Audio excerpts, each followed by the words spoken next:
주 안에서 사랑합니다. 네, 여러분 천지창조 시리즈 이제 1장의 마지막 부분까지 왔습니다. 여기까지 걸어오신 여러분들 주의 이름으로 축복합니다. 우리는 창세기 1장 말씀을 통해서 하나님의 통치가 어떻게 세워지는지를 한 주 한 주 말씀을 살펴보면서 여기까지 걸어왔습니다. 태초에 하나님이 모든 시작의 출발은 하나님이셨습니다. 혼돈과 공허 위를 하나님의 영이 운행하셨고 빛이 비추며 구분이 시작되었습니다. 위와 아래가 나눠지고 물과 땅이 갈라지며 경계가 세워지고 질서가 잡혔습니다. 질서가 생기자 생명이 움트기 시작했습니다. 시간이 주어지고 해와 달이 세워지고 하늘과 바다와 땅이 생명으로 가득 채워졌습니다. 하나님께서는 혼돈을 질서로 만드시고 질서를 생명으로 충만하게 채우셨습니다. 그런데 창조가 여기서 멈춰지지 않았습니다. 이 질서와 생명을 하나님의 뜻에 따라 관리하고 다스릴 존재가 세워져야 했습니다. 오늘 본문이 바로 그 장면입니다. 여러분, 오늘 본문은 사실 이게 나눠서 설교를 해도 충분히 많은 내용을 함의하고 있지만 잘못하면은 이게 설교가 아니라 강의가 될 수 있기 때문에 오늘은 하나님의 큰 뜻만 살펴보는 시간으로 잡아보려 합니다. 그렇게 보면 오늘은 단순히 인간 창조를 배우는 날이 아닙니다. 우리가 누구인가를 다시 듣는 날입니다. 자, 창조의 모든 날은 어떻게 보면은 이 순간을 위하여 달려온 겁니다. 말씀 속으로 한번 들어가 보도록 하겠습니다. 26절 말씀입니다. 하나님이 이르시되 우리의 형상을 따라 우리의 모양대로 우리가 사람을 만들고 그들로 바다의 물고기와 하늘의 새와 가축과 온 땅과 땅에 기는 모든 것을 다스리게 하자 하시고, 여러분, 하나님께서 모든 것을 지금까지 창조하실 때 어떻게 창조한지 기억하십니까? 지금까지는 어떻게 창조됐냐면 하나님이 이르시되 그대로 되니라, 이렇게 창조가 됐습니다.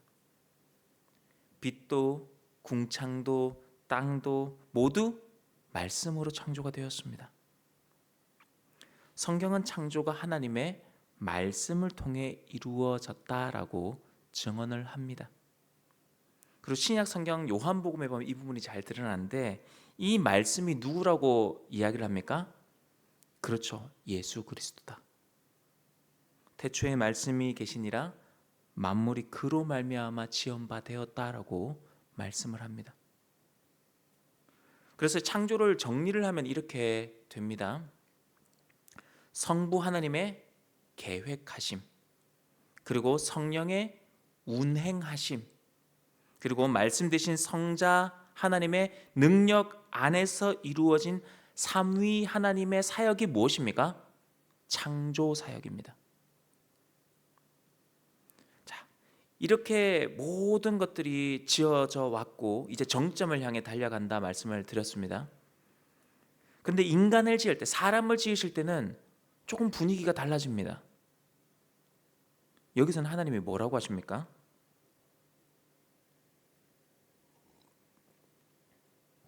성경을 잘 보셔야 돼요. 우리가 어떻게 하자? 만들자. 우리가 만들자. 지금까지의 패턴과는 좀 다릅니다. 이르시되, 하나님이 이르시되 그대로 되니라 라는 구조였습니다. 지금까지의 창조는. 그런데 사람을 지으실 때는 다르게 말씀하십니다. 우리가 만들자. 그래서 본문 말씀을 보시면 우리가 라는 이 단어가 3번 반복이 됩니다. 이것은 하나님께서 인간을 특별한 의도와 목적 가운데 세우신 존재임을 보여주는 장면입니다. 자, 그리고 이제 선언을 하십니다. 여러분 이런 부분을 여러분 잘 알고 계시면은 그 이단과 사이비들이 얘기하는 내용이 틀렸다라는 것을 잘 이해하게 됩니다. 원래 이단과 사이비들이 무엇을 주장하느냐 이걸 아는 것도 우리가 좀 필요하지만은 그에 맞서서 우리가 믿는 것이 무엇인가를 제대로 아는 게 중요합니다. 위조 지폐를 어떻게 구분한다고 합니까? 위조 지폐가 틀린 것들을 다 우리가 공부해서 하는 게 아닙니다. 원본을 잘 알면 그 원본과 다를 때 바로 위조 지폐인 걸 안다고 하잖아요. 우리가 믿는 바가 무엇인지를 제대로 알면은 가짜를 걸러낼 수 있습니다. 하나님이 뭐라고 하시느냐? 우리의 형상을 따라 우리의 모양대로 이렇게 얘기를 하십니다. 자, 우리의 형상이 뭐고 모양이 뭐냐? 이 부분을 알기 쉽게 좀 생각을 해보면 그렇게 됩니다. 고대 근동의 그 왕들은 자기 형상, 자기 형상을 세워서 이 땅은 내 통치 아래에 있다라는 표시를 남겼습니다. 그래서 고대 왕들이 자기 형상을 막 동상 같은 걸 막 세워놓잖아요. 알고 계시죠? 네. 너무 진지하게 듣고 계셔가지고 그래요. 그런 형상을 세워서 이 땅은 내 통치 아래에 있다라는 것을 표시를 남겼습니다. 자, 이 맥락에서 이 본문을 보셔야 됩니다. 하나님께서는 그럼 어떻게 하십니까? 온 땅 위에 자기 형상을 세우시는 거예요. 온 땅 위에 하나님의 형상을 세우시는 겁니다. 그 형상이 바로 누굽니까? 사람입니다. 지금 우리가 지금 누구를 드러내고 있는 겁니까? 하나님의 형상으로 좀 있는 겁니다. 그리고 여기서 또 분명히 해야 될 게 뭐냐면은 하나님께서 뭐라고 하셨어요? 우리의 모양대로 사람을 만들자라고 하셨습니다. 하나님이 우리처럼 생겼다는 말씀이 아닙니다. 하나님은 뭐라고 하셨습니까? 하나님은 영이시니 하나님이 우리와 같이 육체를 가진 어떤 눈과 코와 입을 가진 존재가 아니라는 겁니다. 우리는 하나님과 본질이 같은 존재가 아닙니다. 그러나 사람은 하나님의 성품을 담도록 지음을 받았습니다. 무엇이 담도록요? 성품을 담도록 지음을 받았습니다. 자, 이것이 우리의 모양대로 사람을 만들자라는 뜻입니다. 하나님과 인간 사이에는 창조주와 피조물의 이 구별이 영원히 존재합니다. 그런데 동시에 하나님께서는 인간에게 다른 피조물에게 주시지 않은 특별한 위치를 부여하셨습니다. 이 우리의 형상이라고 하셨잖아요. 형상. 특별한 위치를 하나님께서 우리에게 부여하신 겁니다. 그래서 여러분 이 균형을 잘 잡으셔야 됩니다. 인간을 뭐 해도 안 되냐면 너무 신격화해서도 안 됩니다. 그죠? 그러나 인간을 단순한 동물이나 물질 정도로 축소해서도 안 되는 겁니다. 지금 이 말에는 엄청난 내용들이 함의되어 있습니다. 여러분 잘 이해하시길 바랍니다. 이어서 하나님께서 사람을 지으신 목적에 대해서 이제 말씀을 하십니다. 무엇을 하게 하자? 다스리게 하자. 자, 그러면 무엇을 다스리게 하셨습니까? 본문을 잘 읽어보면은 물고기, 새, 가축들 이런 생명체들을 다스리게 하셨습니다. 구분하셔야 됩니다. 뒤에도 한번 말씀을 드리겠지만은 하나님께서 사람에게 해와 달과 별들을 다스리라고 하지 않으셨습니다. 그걸 할 수도 없지만 빛과 어둠의 경계를 바꾸라고 하지 않으셨습니다. 바다와 땅의 질서를 새롭게 정하라고도 말씀하지 않으셨습니다. 그래서 이 인간이라는 것은 창조 질서를 새롭게 만들거나 수정할 수 있는 존재가 아닙니다. 하나님께서 우리에게 그 역할을 주신 바가 없습니다. 그럼 우리는 뭘 해야 되느냐? 하나님께서 세우신 질서를 이해를 해야 됩니다. 그래야 그 뜻에 따라 우리가 관리하고 돌볼 수 있는 거죠. 우리는 위임을 받은 존재입니다. 궁극적 통치는 누구에게 있는 겁니까? 하나님께 있는 겁니다. 우리는 주인이 아니라 청직이죠. 맡아서 관리하는 자입니다. 자, 27절 말씀. 여러분의 목소리로 한번 27절 말씀 읽어볼까요? 시작.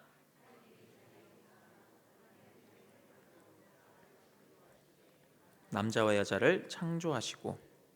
자, 하나님의 형상이 어디 안에서 나타나고 있습니까? 사람 안에서 하나님의 형상이 드러납니다. 그리고 하나님께서는 그 사람을 어떻게 지으십니까? 남자와 여자로 지으십니다. 여러분, 이게 너무 단순하죠. 우리는 그냥 너무 익숙합니다.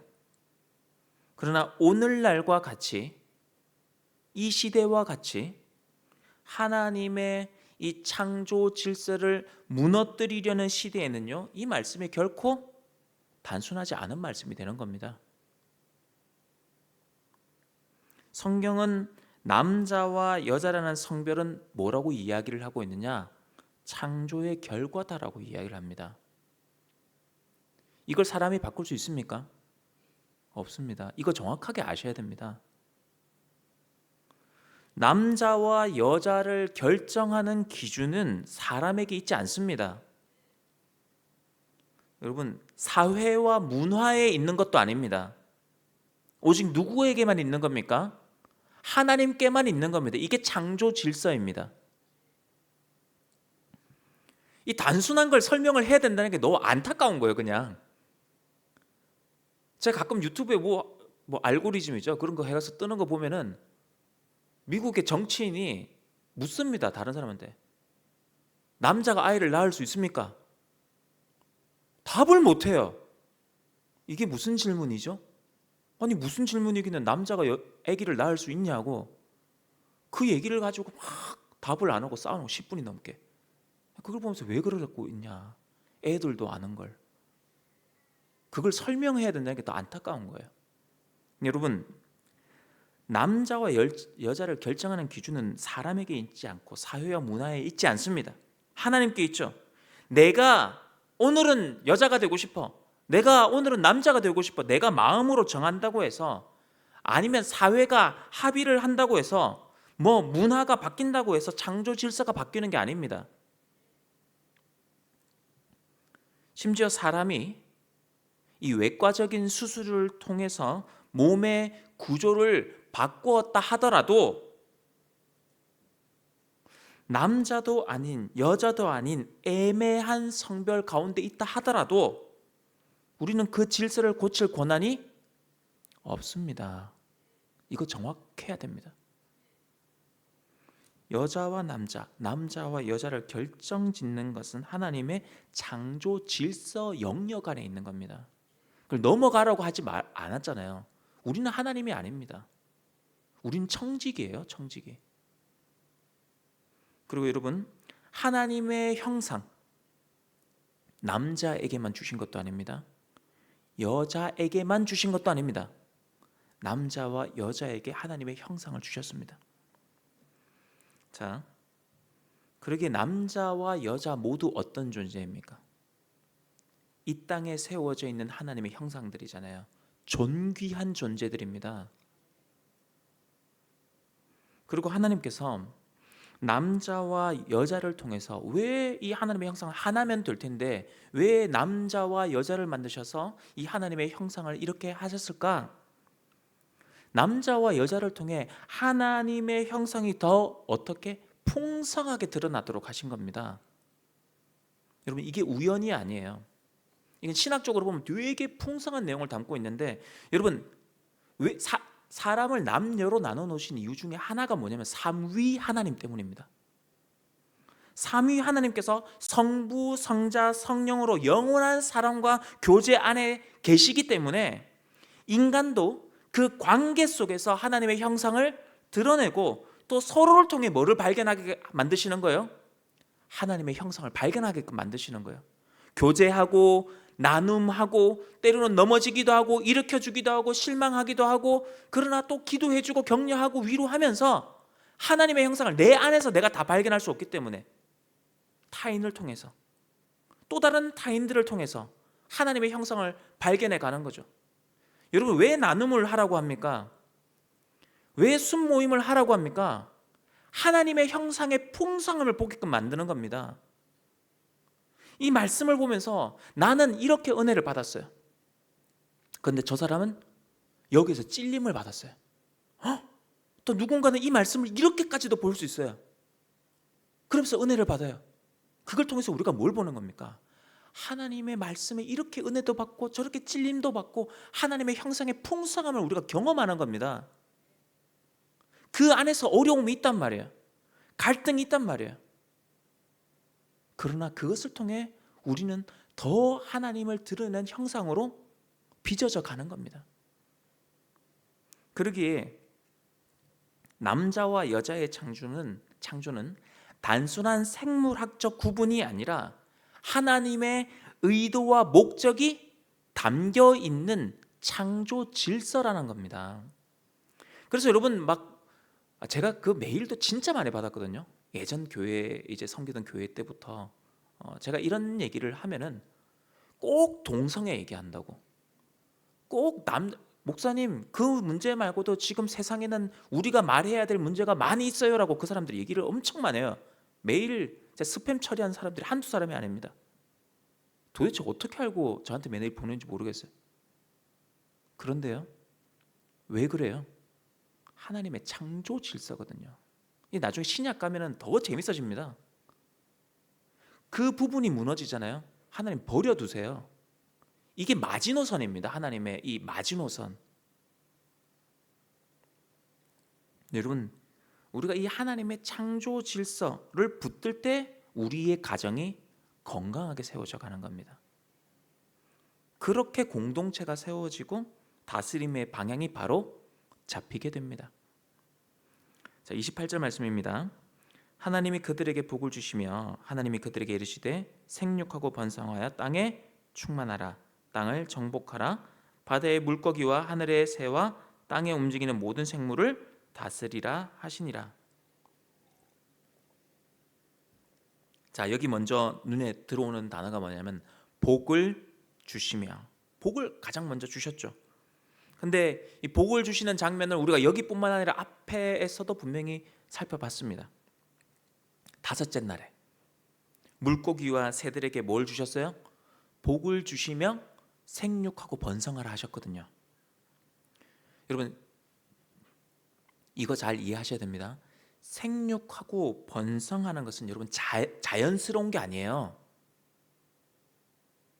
뭐가 있어야 되는 거예요? 하나님이 주시는 복으로 말미암아 생육하고 번성할 수 있는 겁니다. 그건 하나님의 복이에요.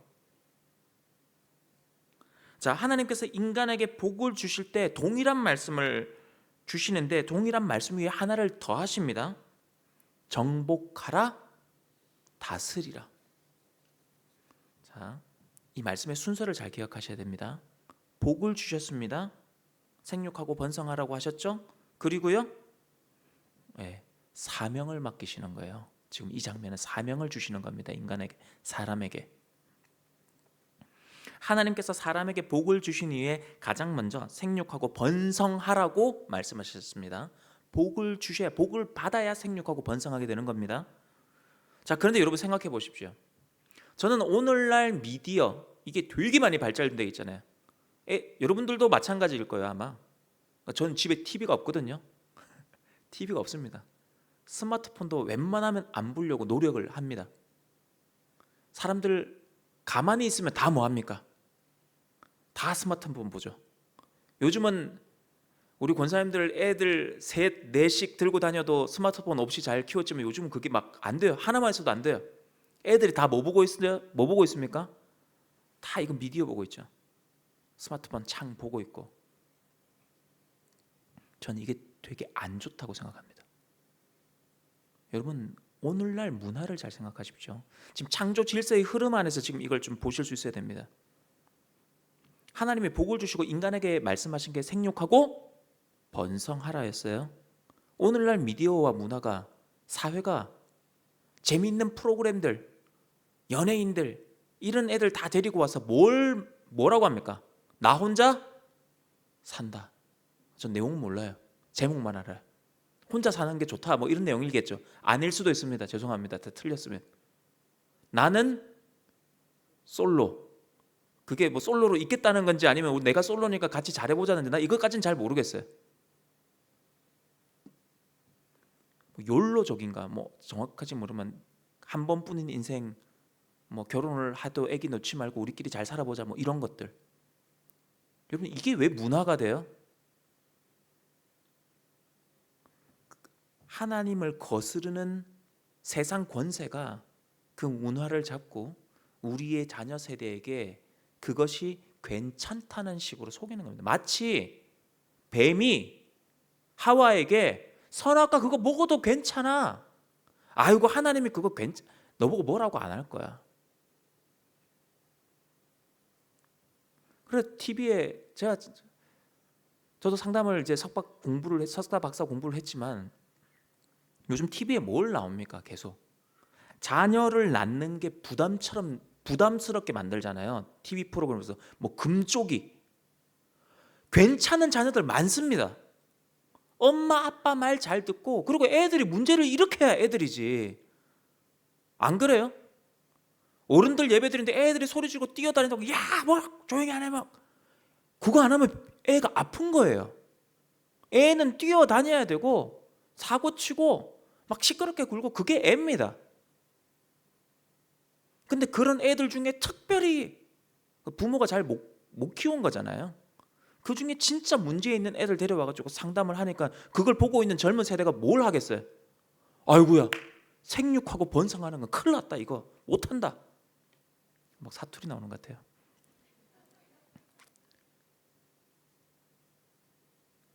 생육하고 번성은 하나님이 주신 이 복에 대해서 부정적으로 생각하기 시작하는 거예요.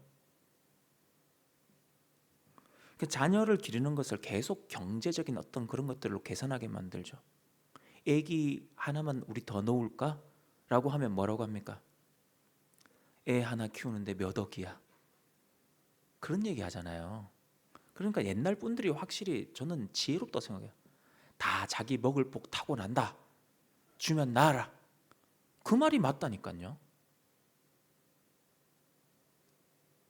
물론 그렇죠. 뭐 결혼, 출산, 육아 현실이 쉽지는 않죠. 그러나 성경이 뭐라고 말씀하셨는지는 우리는 분명히 알아야 되는 겁니다. 생육과 번성은 하나님이 주신 복이고 가장 첫 번째 명령이다. 여러분 자녀들에게 가르치셔야 되는 거예요. 아 요즘은 다 그래. 여러분 요즘 다 그러는 거랑 하나님의 말씀이랑 충돌하면 뭐라고 가르치실 거예요? 기준이 분명하셔야 되는 거예요. 하나님의 창조 질서가 먼저예요. 자, 생육하고 번성한 다음에 하나님이 뭐라고 하냐면 이 땅에 충만하라고 했습니다. 충만이 제가 이제 지난번에도 말씀을 드렸지만 단순하게 숫자가 많아지는 게 충만이 아니라고 말씀을 드렸어요. 그러면 충만은 뭐냐? 하나님의 뜻과 목적에 맞게 그곳이 채워지는 것을 충만이라고 합니다. 자, 복음이 없는 곳에 복음으로 충만해지는 것 이해가 되시죠? 그게 선교죠. 하나님의 뜻을 모르는 곳에 말씀이 선포되는 것, 말씀이 충만해지는 겁니다. 하나님의 형상이 왜곡되어 있는 곳에 그 형상이 회복되는 것, 그게 충만입니다. 그리고 난 다음에 하나님께서 뭐라고 말씀하시냐? 땅을 그렇죠, 정복하라고 했어요. 이 말씀도 되게 오해가 많이 되고 잘못 사용되고 있는 부분 중에 하나예요. 자, 여러분 조금만 보시면 말씀을 조금만 보시면 금방 이해할 수 있습니다. 이 세상을 하나님이 보시기에 뭐라고 하셨어요? 보시기에 좋았다라고 했단 말이에요. 그런데 그러한 세상을 폭력적으로 지배하거나 파괴해도 된다? 절대 아니죠. 절대 아닙니다. 여기서 정복하라는 것은 하나님의 지금 창조 질서의 흐름을 알면서 이걸 딱 잡으면 바로 보이는 거죠. 뭡니까? 혼돈과 무질서를 정리하고 하나님의 뜻이 바르게 설 수 있도록 경계를 세우고 질서를 세워가라. 이게 무슨 의미예요? 정복하라는 의미입니다. 그리고 다시 말씀하시죠. 다스리라.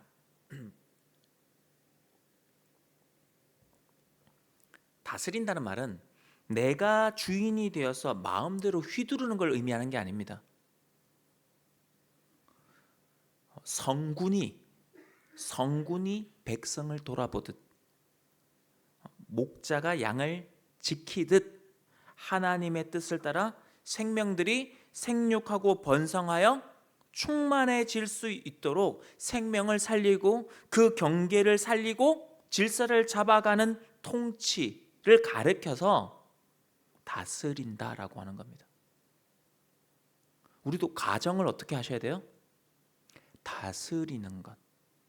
창조 질서 중에 하나인 거예요. 자녀들에게 말씀을 가르치고 경계를 알려주고 질서를 잡아주는 것. 여러분요, 다스림은 특권이 아니에요. 위임을 받은, 하나님의 형상으로 세움을 우리가 다 받았잖아요.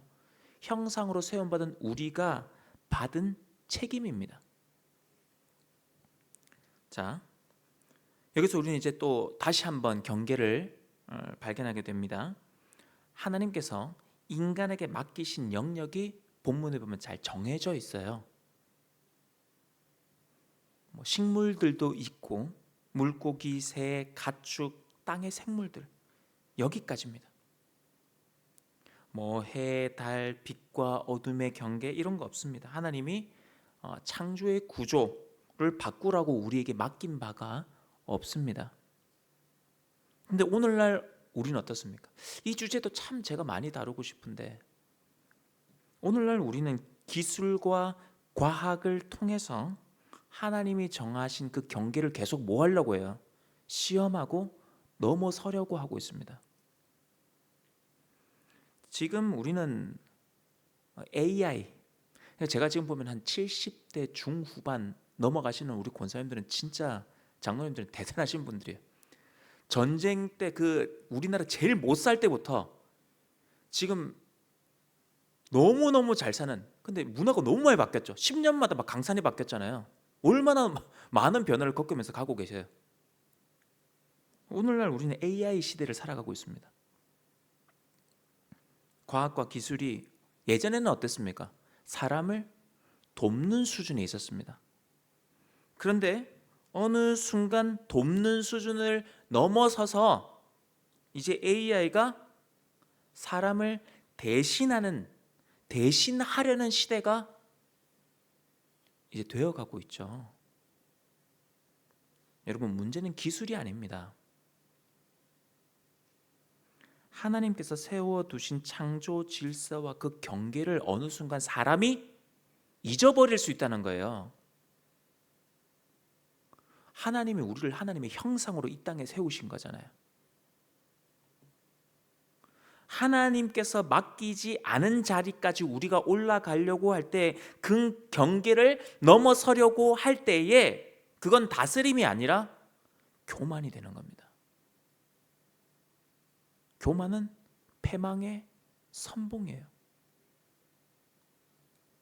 제가 오래전에, 여러분들 안 보신 분들도 많으시겠지만 오래전에 봤던 영화 중에 기억에 참 남는 게 그 매트릭스라는 영화가 있었습니다. 보신 분들도 계시겠지만, 그게 뭐냐면 그 내용을 좀 보면은 그 내용에 제가 다 동의하는 건 아닌데 한 가지가 생각이 났어요. 그 보면은 사람들이 이렇게 기계에 연결이 되어 있어요. 기계가 주는 달콤한 꿈만 꾸면서 살아갑니다. 사람들이. 그 내용은 많죠. 왜냐하면 그 기계가 사람의 뇌를 컴퓨터로 원래 이렇게 사용하려고 하는 건데 그까지 설명을 못하니 체온을 가져가려고 한다, 이런 내용들인데, 어찌됐든 이건 상관없이 여러분, 이게 뭐냐면 사명을 잃은 인간의 모습이에요. 하나님의 형상을 잃어버린 인간의 결말입니다. 하나님께서는 우리를 꿈만 꾸는 존재로 만들지 않으셨다는 거예요. 하나님의 형상으로 다스리는 존재로 우리를 이 땅 가운데 세워두신 겁니다. 사랑하는 성도 여러분, 우리는 번성할 복을 받았습니다. 그리고 다스릴 사명을 받았습니다. 그러나 그 사명은 하나님의 질서를 바르게 이해할 때에 제대로 감당할 수 있는 거예요. 질서를 지키는 다스림, 그 경계를 알고 있는 정복, 은혜 위에 세워져 있는 그 책임, 이것이 하나님의 형상으로 사는 길입니다. 우리는 알고 있어요. 사실 우리의 형상이 완전하지는 못하다. 죄로 인해 망가졌죠. 우리는 다스려야 할 자리에서 때로는 뭘 탐욕으로 가득 차버립니다. 지켜야 할 경계를 넘기도 하고 맡겨진 사명을 잊어버릴 때도 있어요. 그래서 하나님께서 누구를 보내셨습니까? 우리에게 누구를 보라고 합니까? 예수 그리스도. 그래서 성경은 예수 그리스도를 뭐라 표현하냐? 보이지 아니하는 하나님의 형상이다.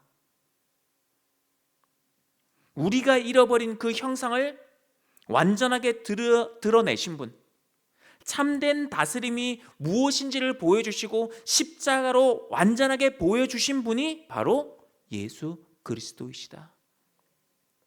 그래서 우리는 형상을 잃어버린 존재가 아니라 이제 그리스도 안에서 이제 우리는 회복되어 가는 존재입니다. 그래서 우리의 삶 속에 하나님의 성품이 보이게 하는 것, 여러분 그것을 항상 기도하시면서 노력하셔야 돼요. 여러분의 자녀들이 배우는 겁니다. 여러분의 제자들이 보고 배우는 겁니다. 우리의 삶 속에 하나님의 성품이 보이게 하고 우리의 여러 관계 속에서 그 형상이 더 또렷해지게 풍성하게 무너진 곳에 질서를 세우는 삶으로 나아가실 수 있는 우리 사랑하는 모든 성도님들이 다 되시기를 주의 이름으로 축복합니다. 이제 다 함께 주가 일하시네 찬양하신 이후에 합심하여 기도하시겠습니다.